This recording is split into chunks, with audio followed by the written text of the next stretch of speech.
Dito sa Ilocos Norte, kami ay hinarap ng magkakasunod na bagyo. Noong 2023, sinalanta kami ng Super Typhoon Egay. Makulimlim na panahon pa rin ang mararanasan sa malaking bahagi po ng bansa na nakakaapekto sa Luzon. Pag-ulan pa rin ang mananalasa sa Ilocos Region, Zambales, Bataan, Abra at Benguet. At noong 2024 naman, isa na namang bagyo, ang Typhoon Julian, ang tumama sa amin. Nagdulot ito ng mga pagbaha, pagkasira ng mga bahay, pananim, at iba pang ari-arian sa siyudad ng Lawag at mga karatig bayan. Noong dumaan ang Super Typhoon Egay sa pamamagitan ng ating himpilan, nakapagbigay tayo ng mahalagang impormasyon tungkol sa bagyo upang ipaalam ang kalagayan ng mga lugar na naapektuhan.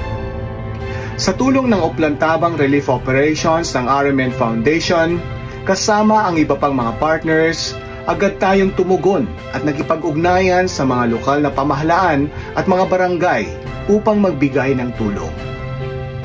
Noong August 11, 2023, nakapagbigay tayo ng mga shelter kits sa mga nalipad na mga bubong ng mga bahay ng Tagalawag at sa mga tagabayan ng Sarat.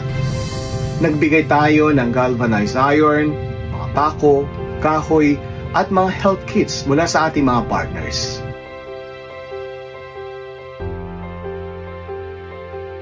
Sa pagdapo naman ng Bagyong Julian, patuloy tayong naging maagap sa pagtugon.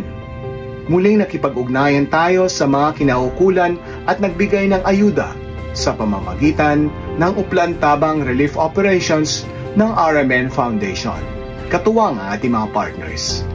Nagsagawa tayo ng pamamahagi ng mga food packs sa 500 pamilya na nasalanta sa bayan ng Paway, lungsod ng Batak at dito sa Lawag City noong October 10 hanggang 11 ng taong ding yon.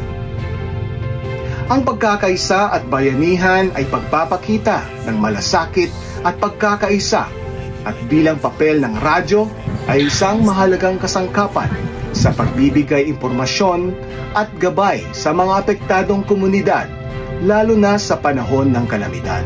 Sa harap ng pabago-bagong panahon, ang volunteerism at radyo ay mahalagang sangkap sa pagtugon sa mga hamon ng kalikasan. Dito sa 99.5 IFM Lawag, radyo mo ngayon, maasahan sa hamon ng klima.